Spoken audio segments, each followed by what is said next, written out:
So back around the time that I was teaching a class on generative music and experimental techniques with some of the MIDI effects and follow actions in Ableton, I created a bunch of projects, some that got used in the series of classes and others that just sort of sat on a hard drive and didn't get any use at all. They were just a part of experimenting and coming up with ideas of what exactly I was going to teach. And one of the things that I ended up stumbling upon was how to do MIDI feedback loops just using the built-in Ableton MIDI effects and a couple of MIDI tracks that are linked together through various routings. So let's go ahead and play some keys and see what we get. Looks like we got an operator there. So let's just play the key of C. Cool. And let's try some other keys.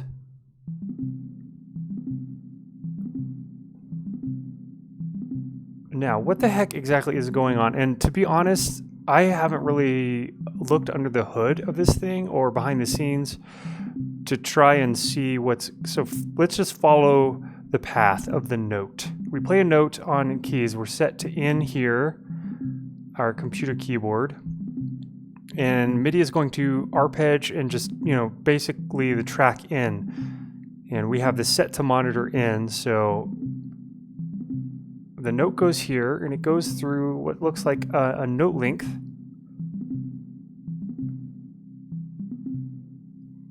Oh, that's cool. So it's set to sync. And as soon as I saw that, I was like, well, what happens if we play around with the tempo? It sounds like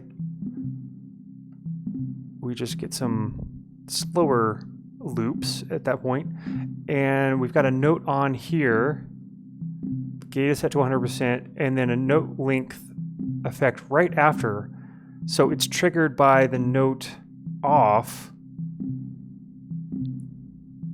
And this is triggered by the note on. That's very fascinating to me. So I guess the length here is set to a quarter note, and then as soon as that ends, this thing triggers another quarter note version of it.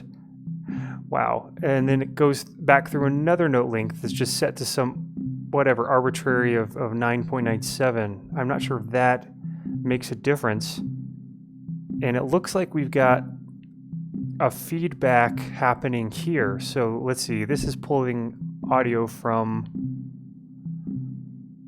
arpeggi post effects. So post effects being this right here, it's pulling audio from there.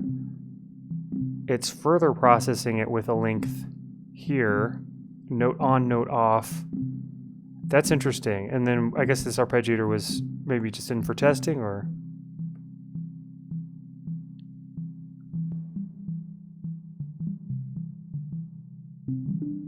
so this seems to kind of limit some of the notes. I know that the arpeggiator can be used as any notes with whatever timing coming in can be used, can be quantized to whatever this is set at. So this is really interesting that we're getting this effect here. I do know that note lengths, when you play the same note twice, it cuts off the previous one and doesn't let the previous one through. It lets only the most recent one through. So I think that's why we don't get here. I know we can kill the notes by hitting stop a couple of times.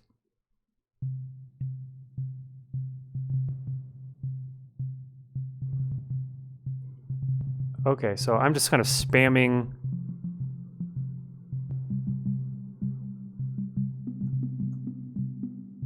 and it seems to, no matter what I spam, it seems to be sort of conforming it based on these lengths. And I guess a quarter note is the max length we can do. I'm wondering if this length here has any, or if this eighth also has anything to do. Let's turn off our arpeggiator first of all.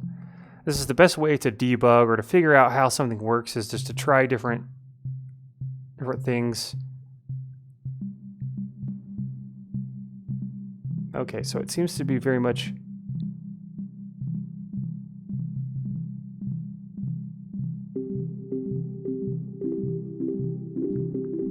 This is a very interesting idea for, something that could be used in a live performance. I'm just sort of playing the ASDF keys and using Z and X to shift the octave. As you can see in here, Z and X. And I believe C and V shift the velocity.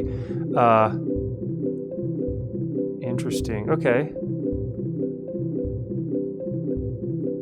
So what happens if we turn this thing off?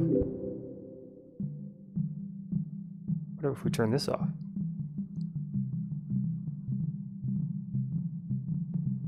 It's almost like, did we need any of that? Interesting to note. Hold on.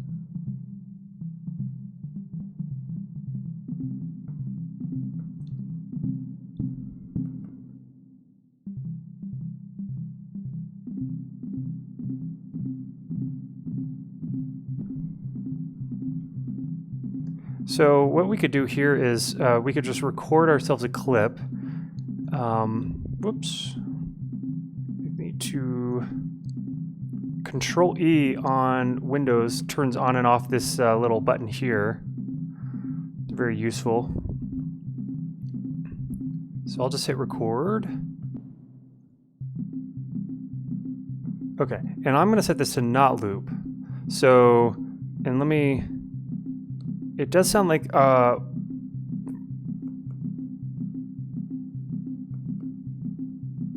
it's quantizing everything, so I don't have to hit Control U in here to quantize it.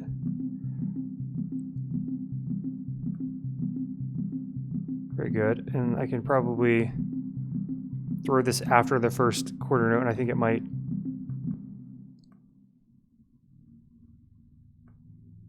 We need to set this to auto, I think.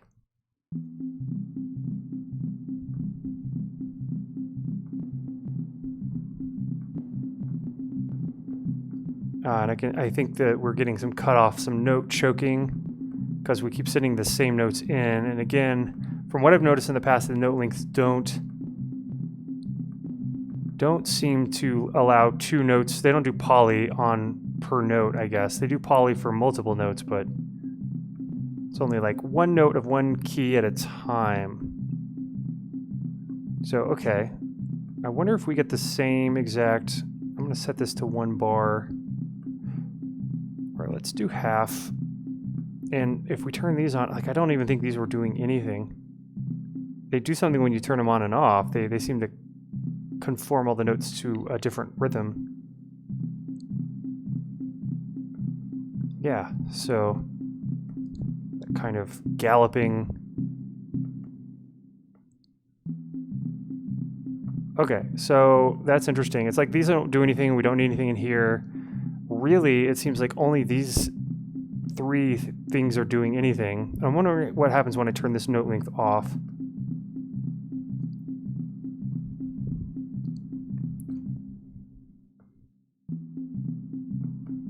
Interesting. And if I play longer notes through the beginning, so maybe it will have the same staccato sound. It looks like the notes are still held there, but it seems like, so this is resetting the length to a quarter note. And if I do this, we'll probably get much longer notes. But also, now that I'm thinking about it, this is not set up to sustain very obviously. Turn that down, turn you down. All right, so let's try this again.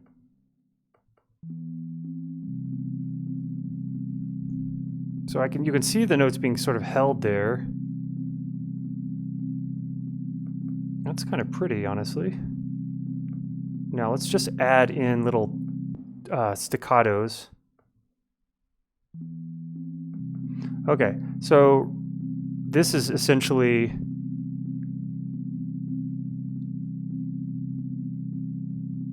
I guess that's kind of one of the drawbacks of this method is you're sort of forced to deal with this length here, and we don't get a delay essentially unless we have the length set kind of long, and when those notes cut off, this thing triggers another note based on the note off from here, and then I guess it sets the length to another quarter note. So really we get a half note in total, but this helps it. Yeah, so this perhaps allows us to change the length. Okay. Now I'm starting to understand. And you guys are all like, just move on with it already. Yeah. Well, just use the simple delay max patch already.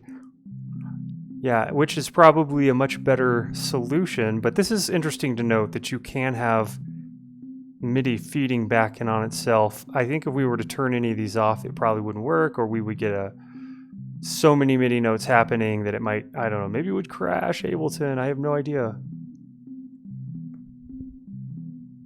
But for live performances, this is really cool, and I guess could also be used for beats, maybe. I am curious what we will have happen if we pull in one of our nifty beat racks. Let's see if we got some instruments in here. I know we've got... I am realizing that I didn't pull in the last sketch.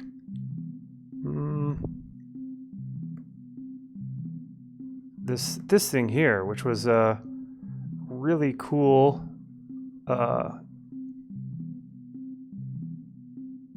Where did we just kind of dropped it? Wherever. I must admit, sometimes working with a trackpad on an Apple is not the easiest thing on the planet.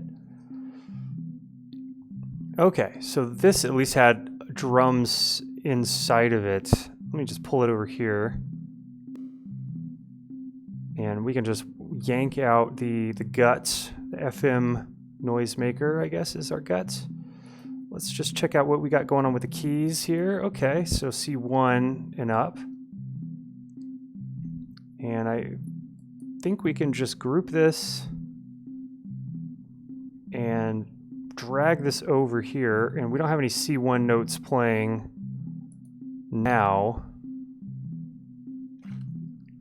So what we could do is transpose the input notes. I think it will be down 2 octaves. There we go.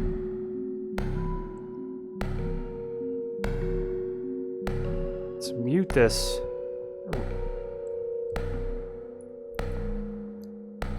And we've got our, here, let's turn off the loop. I'll mute this, set it to in.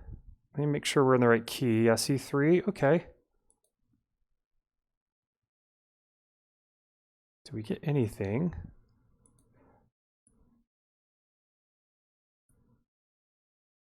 Do we need to be playing? I didn't think we actually needed to play anything. Okay, so maybe...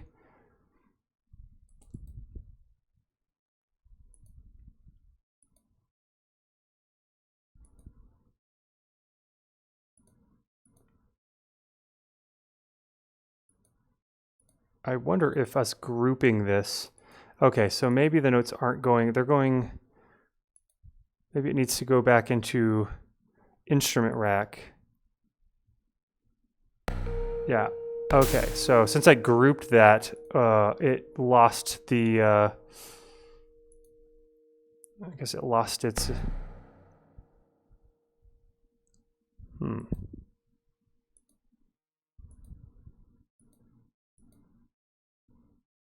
Well, I would think that we would need to send this back into track in.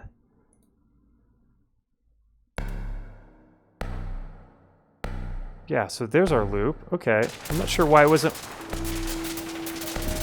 working before.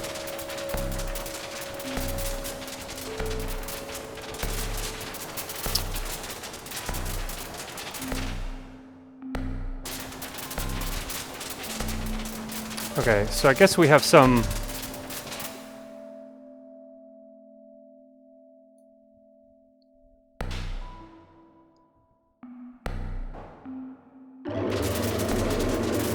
Wow, spamming, note spamming, for sure.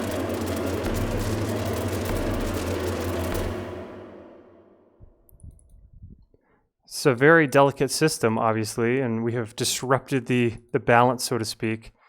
So if I pull this over here and maybe pull this back over to here.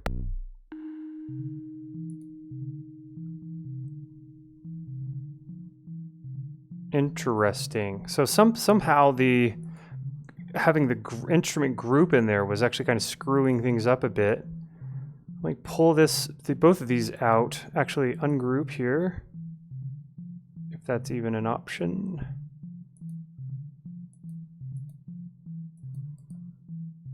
Delete, and surely there's an ungroup. Yeah, I don't know why I didn't see it before. And we could pull MIDI from the end of this one, arpeg rack, and I believe this should... Yeah, should work okay. And we can obviously turn the... although...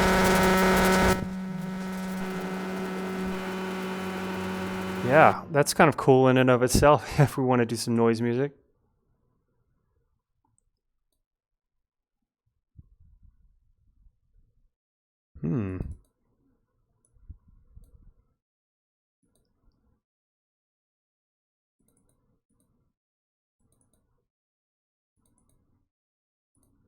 I see notes. I see notes moving around in here.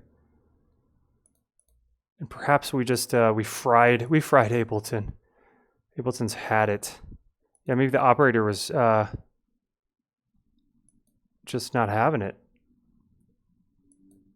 Let's see if we switch it out with a different preset, maybe.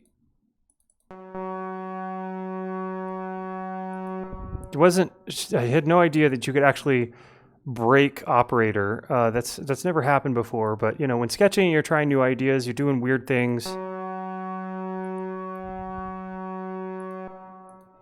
You're doing weird things, and you know, some things are just gonna break sometimes.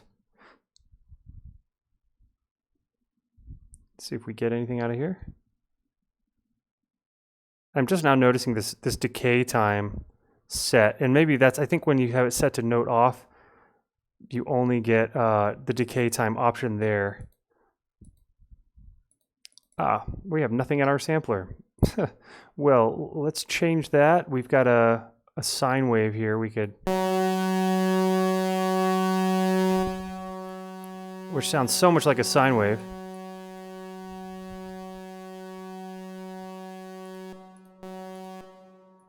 That's very interesting. It's almost like we've got a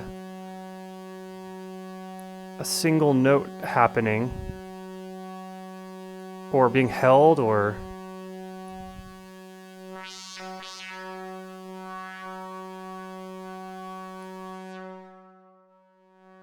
But I don't see anything coming through here, so that's really fascinating to me that we have what sounds to be like a... Possibly it's just a really quiet note. Yeah, I don't see anything happening in here.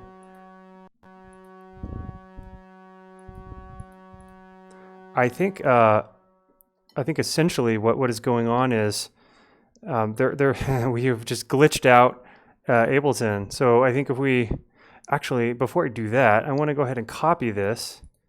So we can copy things and then open up a new project. And I'm really just going to reopen up the original one. Sometimes you just got to go back in time. I think we may have put Ableton in a weird state, and hopefully this will fix it. Now let's pull this over here and paste our thing we just copied. Voila, and let's play some keys. Cool, and let's pull now from arpeg. Post effects, I guess, makes sense. And we are getting some long held notes. as we noticed before, because we have a note length somewhere along the way that's got a long... Cool. And it could also be this decay time is causing some long notes.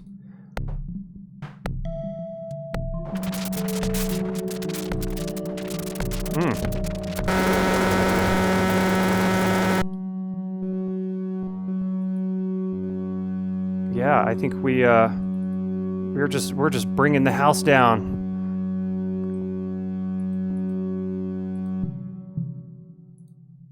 There we go. Just killing it. And I guess that's the way to kill a bad feedback loop.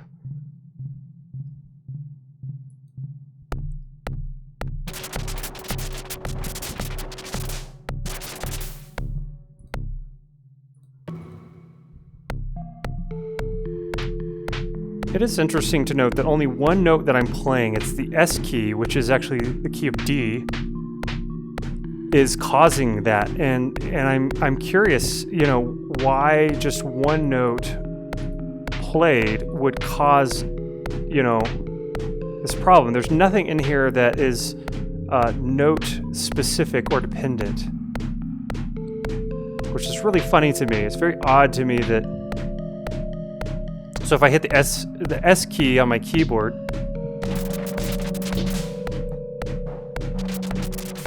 it's really unusual.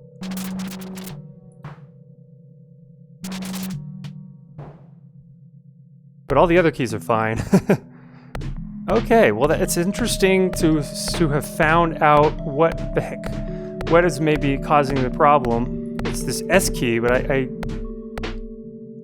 which is, I guess if you don't have this keyboard icon on, is a solo function, which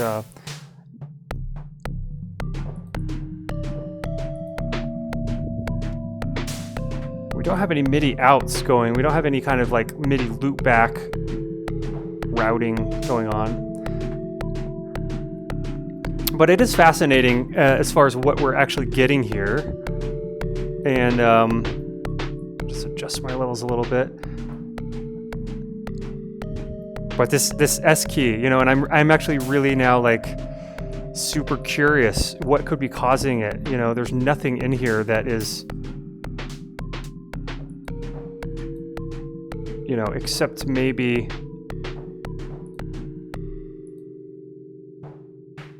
so there's just, I hit the S key once, that's our snare.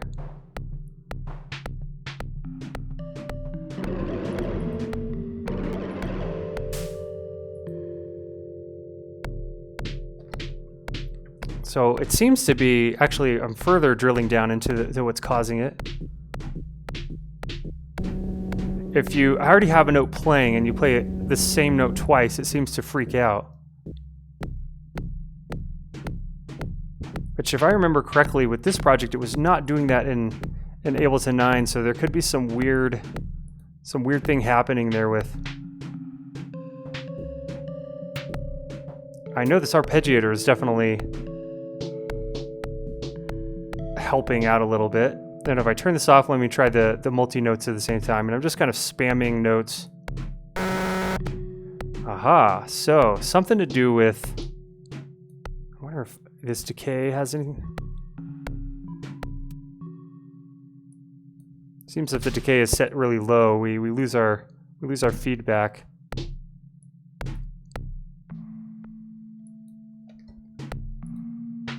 And maybe this also could be affecting it.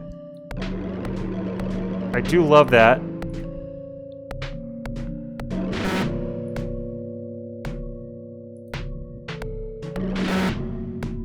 Huh, cool. So, well, it just happens to be that this is very sensitive with a lot of dependencies. Like most feedback loops,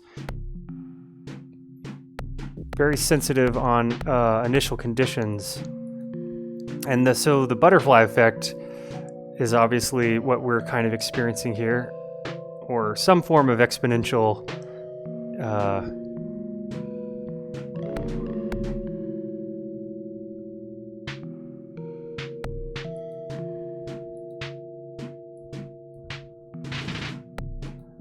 This is just fascinating results regardless. So this set to 164, it's almost like we don't really.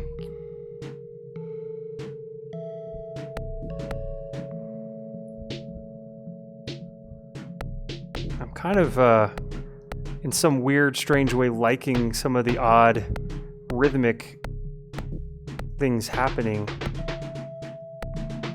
It's in and of itself somewhat random. We could throw in some probability gates in there too, and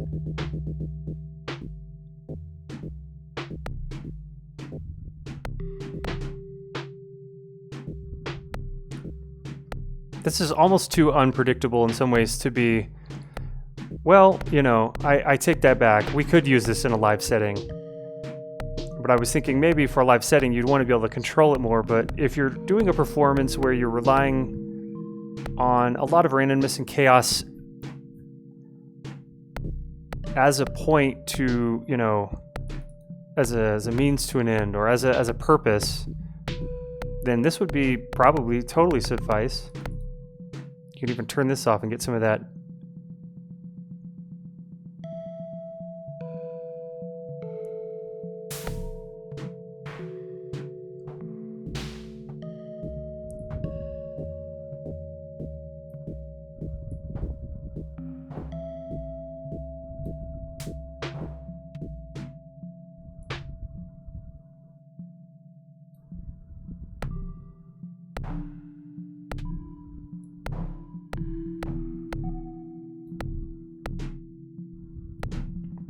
Cool, so what I want to do is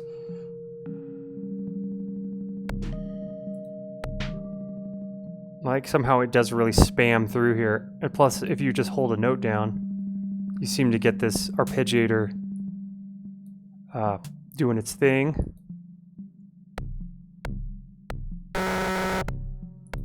Yeah. That's probably like the most MIDI notes possible that can go into an instrument.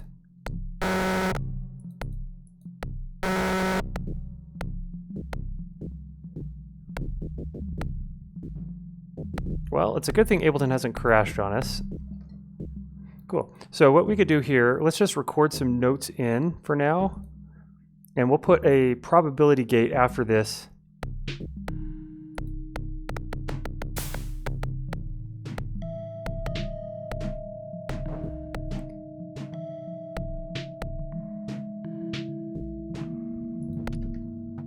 Cool. So we got or at least some notes to play with, although I think, now that I'm hearing it, oh yeah, we need to set this to auto because when it's set to in, it does not take notes from a clip for whatever reasons. Probably for very good reasons, but let's put our probability right here,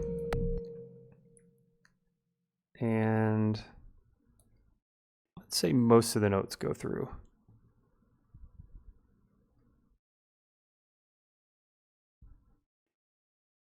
And let's turn this off.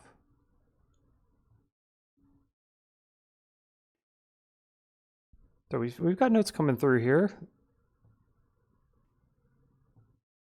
But somehow dropping this, that's so funny. It's so funny how sensitive this thing is.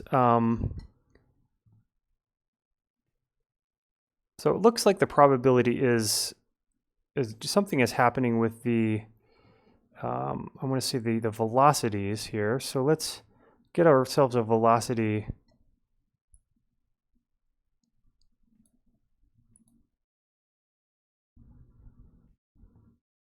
And let's start from scratch.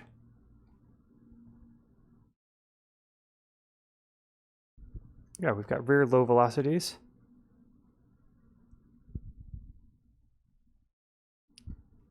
So let's see, arpeggiator track in. And we've got, let's see, MIDI from arpeggiator.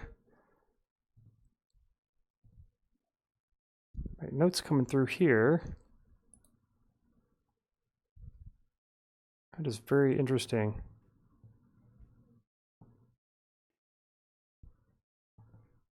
Sometimes that actually does the trick.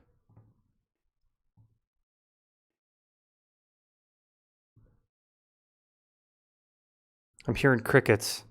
Crickets. And we've got notes coming through, so let me just pull up the velocity there.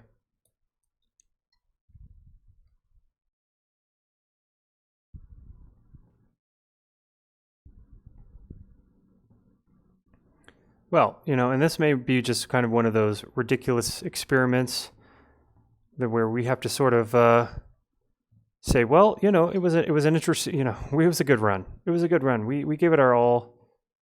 We probably just broke one of these.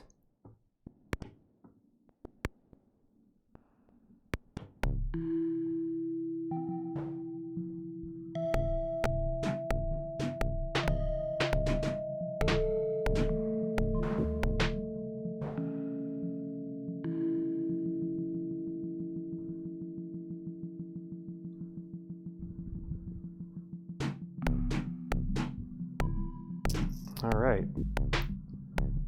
Back up and running.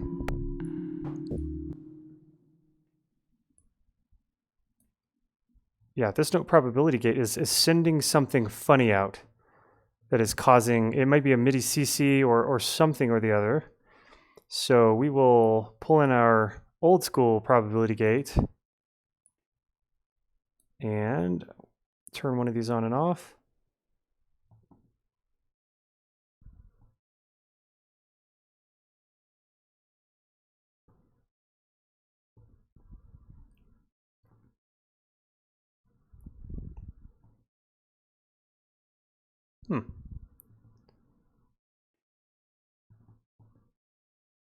It's a very interesting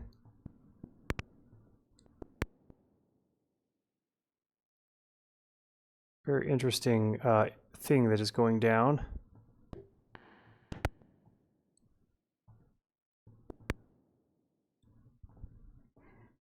So cool, yeah. And sometimes, you know, you hit these walls and you're like, well, it was working. And when you can only imagine that it may be a silly bug or something.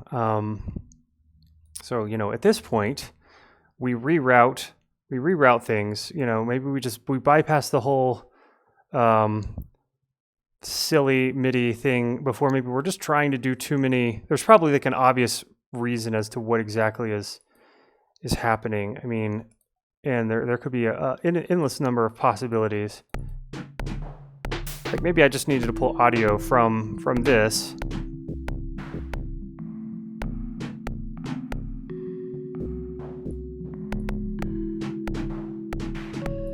So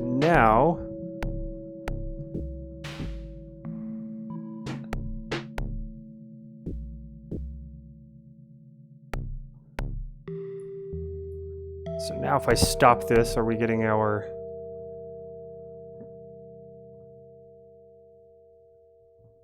Nope. And I think we definitely killed somewhat of the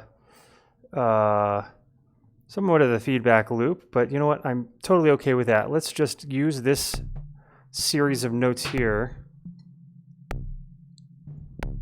and just kind of go from there. I think if we want to do the feedback thing more smarterly. That is not a word.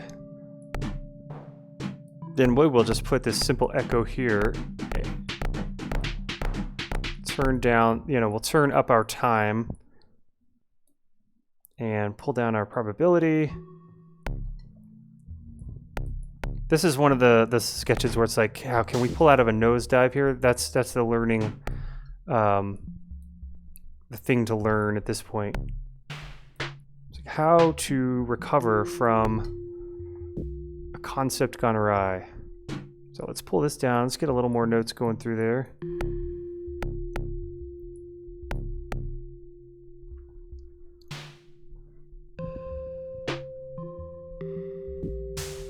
All right, I think it is time, and I've been feeling this way for a while, but holding back for silly reasons, on busting out our Convolution Reverb, which is super useful Max for Live audio patch.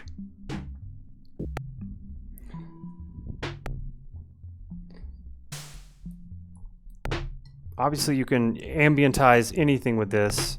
You can get all kinds of really nice sounding reverbs going on.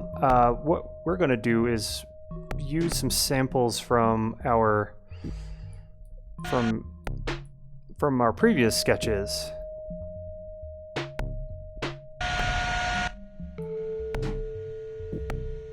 And let me pull this in here. It's like you want to do it. Sometimes when you drag and drop samples in here, it doesn't immediately work. I think because we have OGG files, Ableton has to build a wave version in your cache folder first, and then it can work in here. So I'm really hoping that this works when I reload.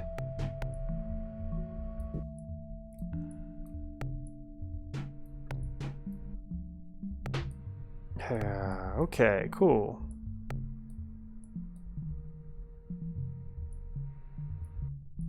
Let's try really tight settings. I like how it's taking this and making it very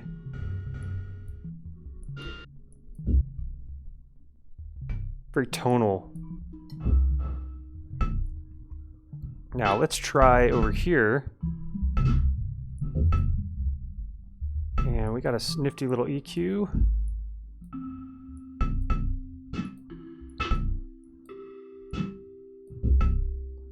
So it's almost like you can get it's almost like morphing these two sounds together.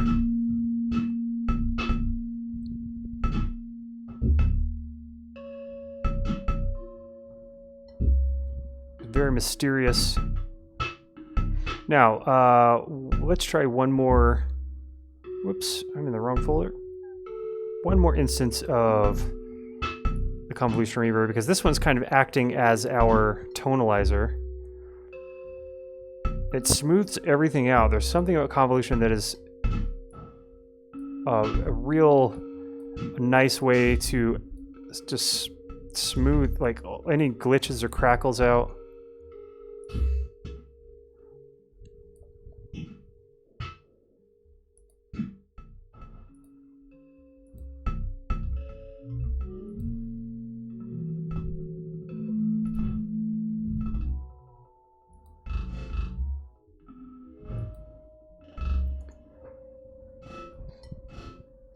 Very odd, but I'm getting this idea for this. I do like the melody in here. It's almost like it's got this like what sounds to me like a vibraphone with the tremolo pedal turned on.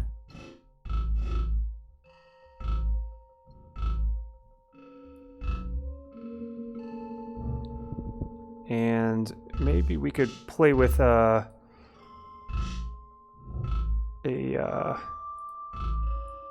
EQ high or a high pass on the EQ. We could turn this kick down certainly, or also put our own tremolos on the ends to space it out. Copy that.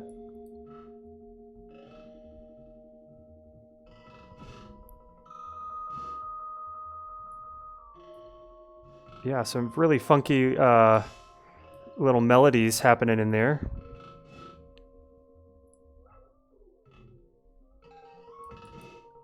Yeah, I want to play with some of that weirdness. I like how it kind of shifts the pitch around just a little bit.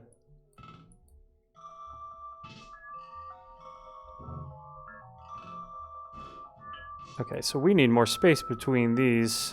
Oops, hold on, shift and push everything forward. Give ourselves way more playing room here. Yeah, I don't want it to do these little flourishes too often. Timing is everything. Interesting. So if I pull this up just a little bit, Do we get kind of a warble? Like an old tape? Sounds like it. Okay. And let's put our EQ8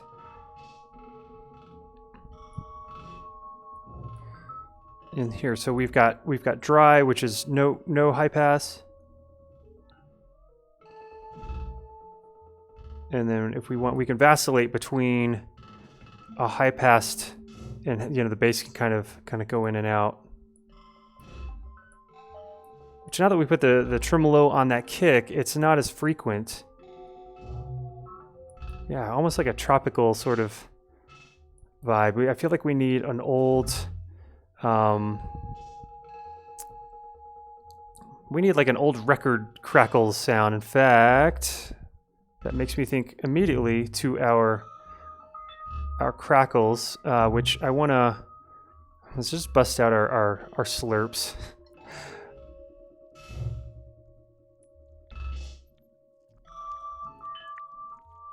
And let's copy this convolution over here. I've had many instances of the convolution reverb before in a project, and I have had issues with crashes on loading these projects, so you have to be aware. Unfortunately, the convolution reverb it's just clunky like that. I'm really excited about Ableton 11 and their new hybrid reverb, which is just going to be a dedicated built-in convolution. Yeah, this slurp sounds like we're recording it through a pipe, like a microphone set into a pipe in the bathroom or something.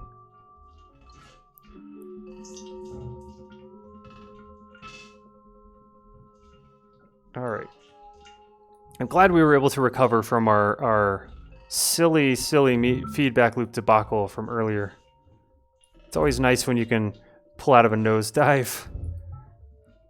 And this does not seem to want to load it immediately. I was there, it seemed like it took the file. So this is our silly vocal.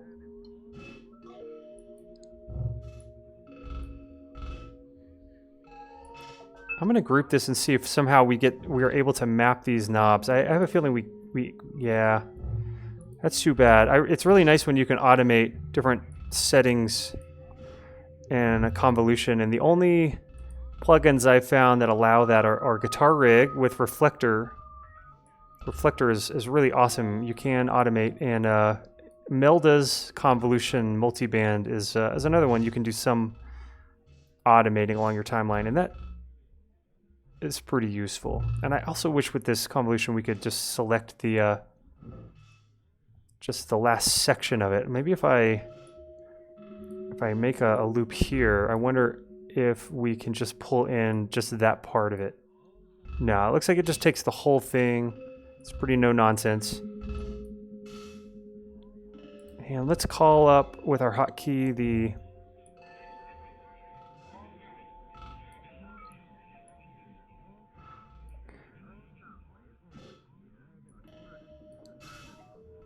yeah, this is definitely starting to sound like one of those old radiophonic style, hauntological style pieces of music.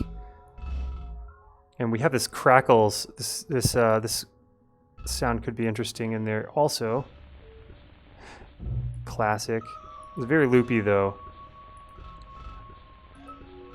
Entering the ear are converted into nerve impulse. Wow, and I have lost my mouse, as you can see. So I'm going to pause. Yeah, there's my mouse again. For some reason, Ableton swallowed my mouse. So I'm going to save this and pause it, and then we'll be back for just the tail end of this sketch.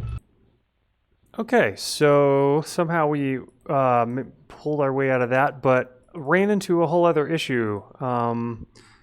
Upon reloading our Ableton project, we lost all of our references to any of our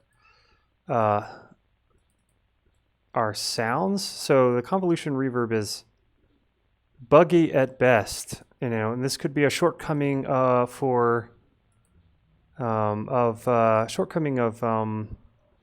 Max for Live. It's hard to say.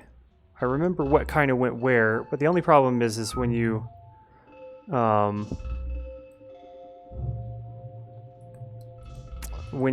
you know, I guess use OGG files perhaps, that could be part of the problem. So I'm going to save this and real quick just do a reload and see if we have the same issue. Let me go ahead and just say, we'll say a new project.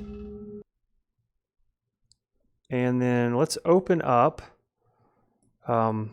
this recent sketch and see if we have the same problem where we lose all of our connections to our convolutions. And it's usually pretty obvious. Okay, so there they are. And maybe it was because we crashed and the recovery file caused... and I have noticed this before with the Convolution Reverb. If you open up the recovery file, you lose references to your waveforms, and that's kind of a bummer because Ableton is bound to crash, as you've no doubt seen me go through here. And sometimes, you know, mouse disappears, or Ableton just, you know, you're recording some automation into a loop, and you get a crash that way, as we've seen in earlier sketches. So you want to obviously recover, but then you can't because, you know, you are going to lose your... Well, if you only have one reverb being referenced, then maybe it's not a big deal to just relink it up, redrag it in, and drop it in there. In this case, since we're using the Convolution Reverbs as more of a sound design element, we're going to use a lot more of them. So it's going to be more difficult if we have to link them up. The only way I found around that in the past is by naming the Max for Live as the sample, and as long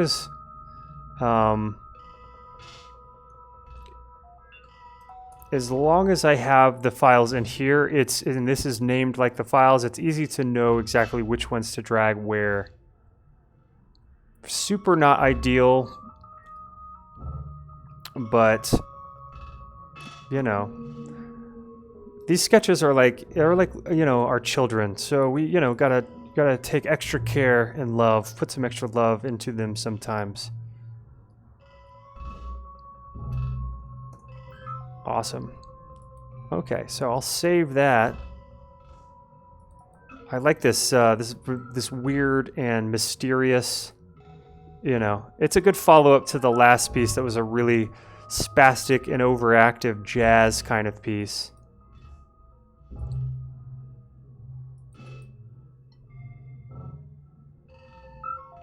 Let's see, in here we have air. I think this is the air gas one. Cool.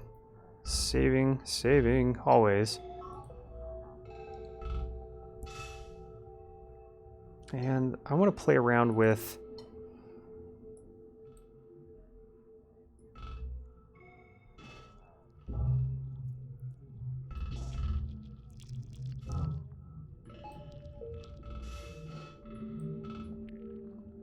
we should definitely automate some things in here.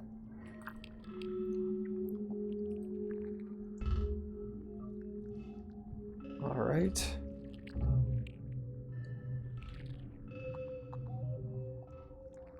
And now that I'm automating this, here's a good chance for me to give you a word from our sponsors.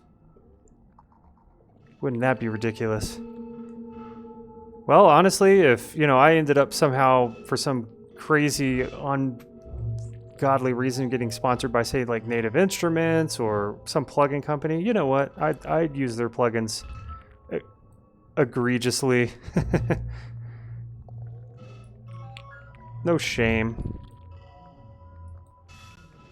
There we go.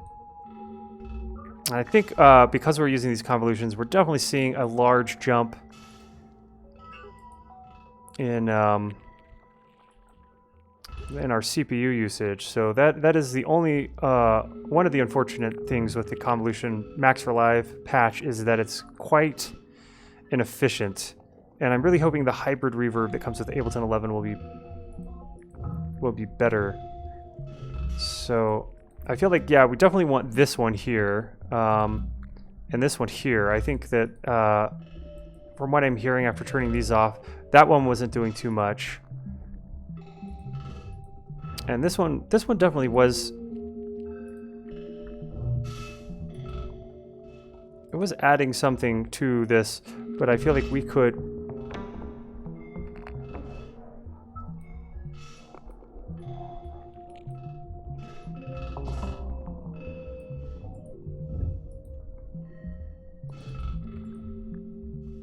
Let's go ahead and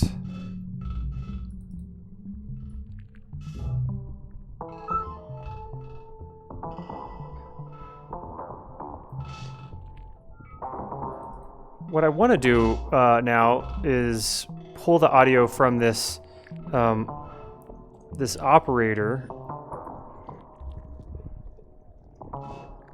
and I want to actually have it spill out right before this this convolution here. So let me find. Let's just use the grain delay. I mean the gate. Gosh, sometimes my brain is, especially after dealing with this sort of bugginess we were earlier, my brain sort of loses it a little bit. So let's pull from operator, and we'll set in the in and outs operator to be send only.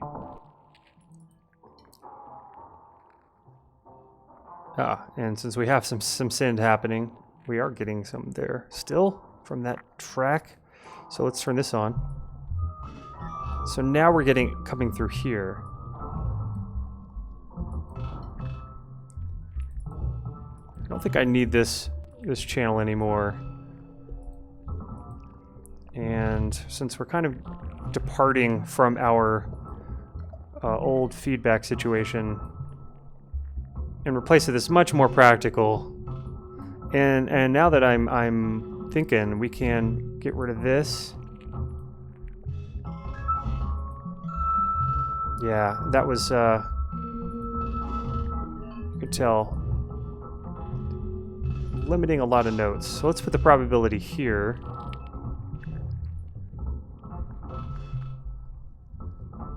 And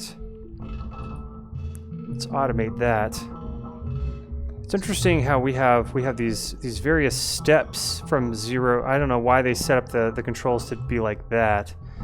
I think to make it easier for myself, I'm just going to go ahead and group both of these.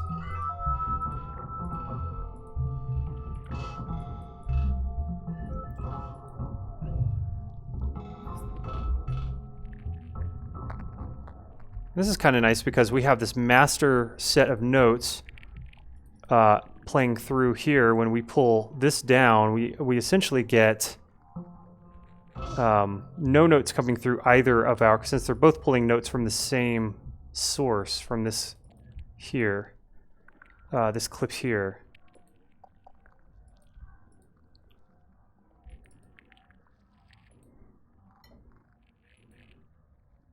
And let's pull audio from percussion, texture, whatever, and so now we'll have both kind of coming through. I'm just curious what this will sound like.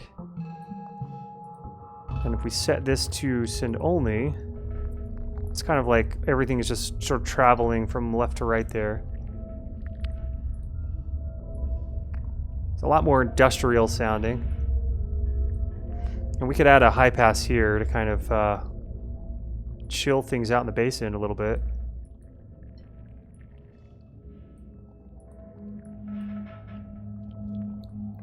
Definitely a lot more ominous. I feel like we lost, you know, we lost a bit of our definition, or a lot of bit of our definition. So if we set this back to master, we have it.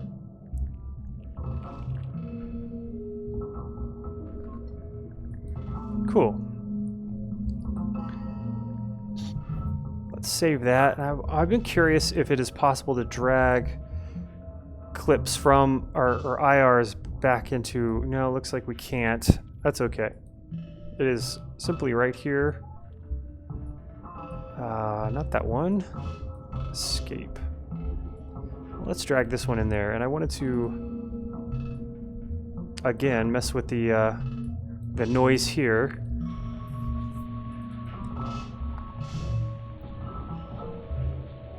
It's a very loopy kind of, very lo-fi, crusty. What happens if we stretch it out? Oops. Let's set our start point there and our end point there, and stretch from there. Whoops.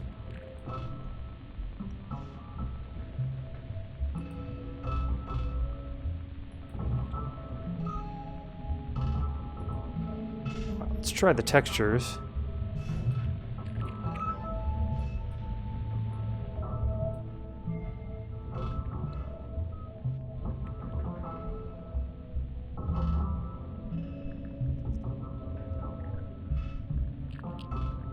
Almost like this, like, it sounds like there's an upright bass happening somewhere in the distance in the background. Let's put a grain delay on this. And this should further space things out.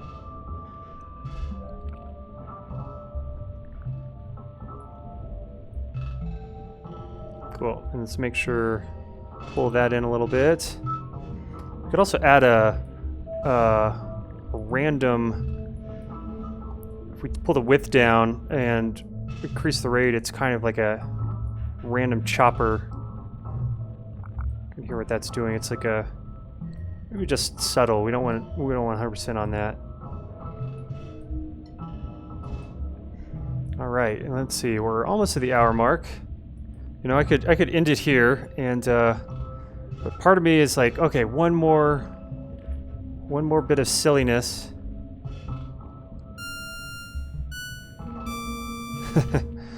Yowzes.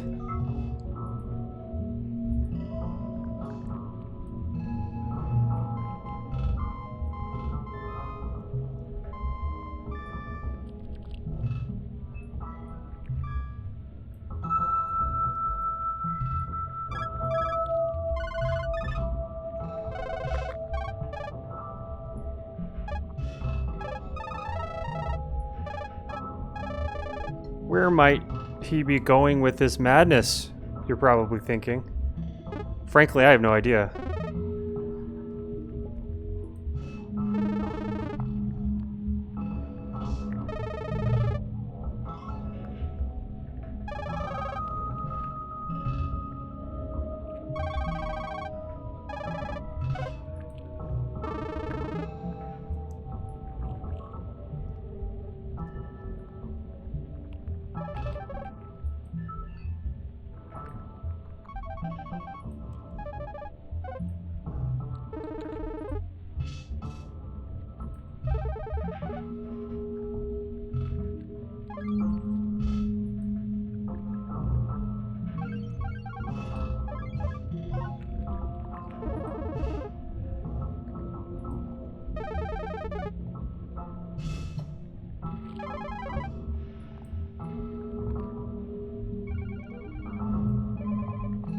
It's like, somebody gonna get that phone.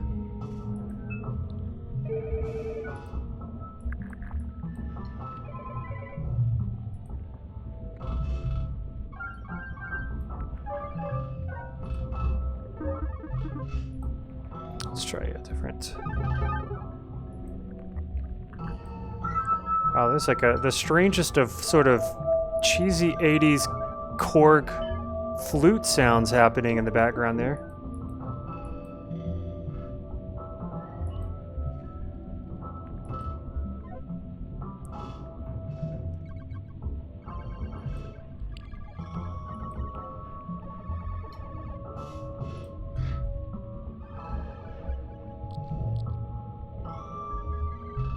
Definitely a lot of one-ups happening somewhere in the background there.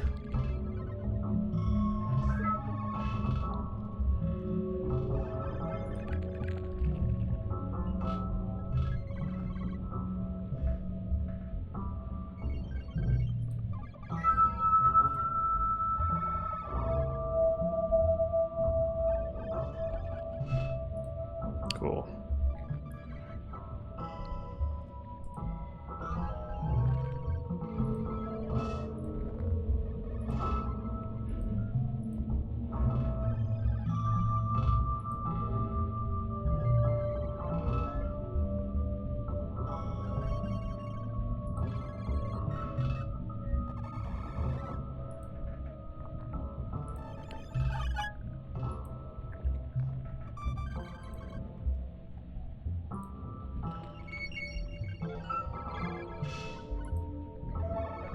And let's add a dual send here.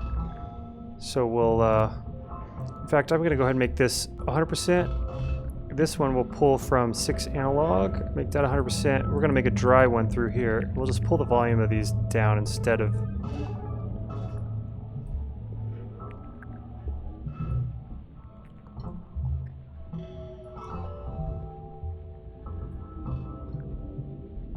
Let's pull the volume a little bit up for this. I don't think I can really hear it anymore.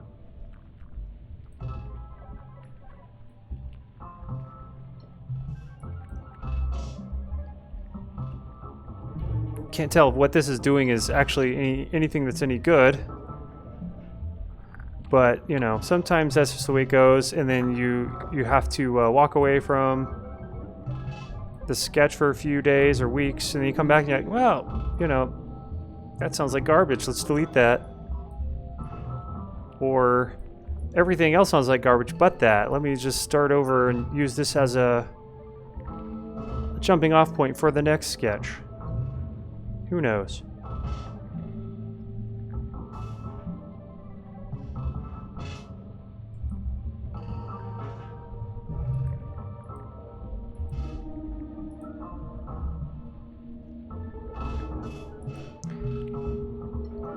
Let's get an auto pan going here. Yeah, I've seen these CPU spikes. Computer is like, CPU is just not having a fun day. It's like, are you gonna end this thing already?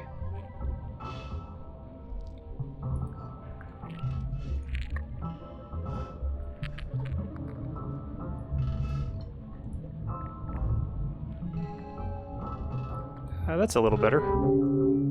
Definitely got to get a compressor or something on there. It is large and in charge.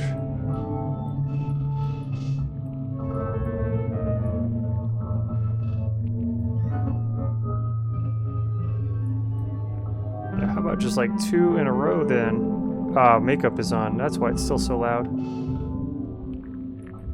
I need to turn that off and save that as a default. I don't use the makeup gain too much, so... And then over here, where we were routing stuff.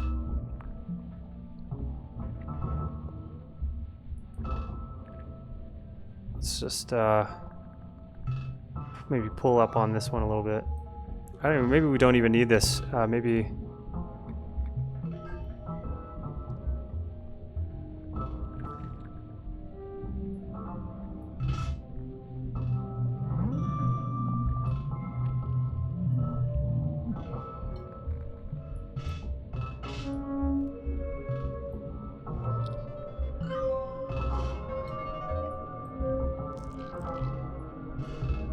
Definitely some fascinating things happening there.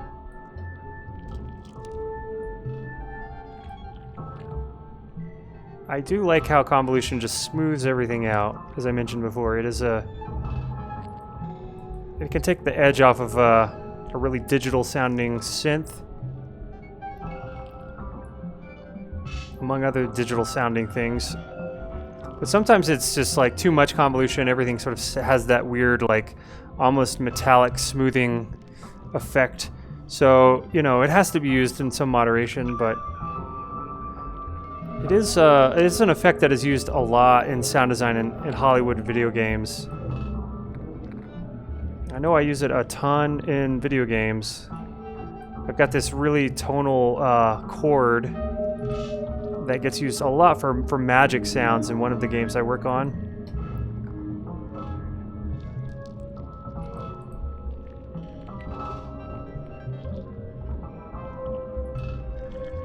Cool.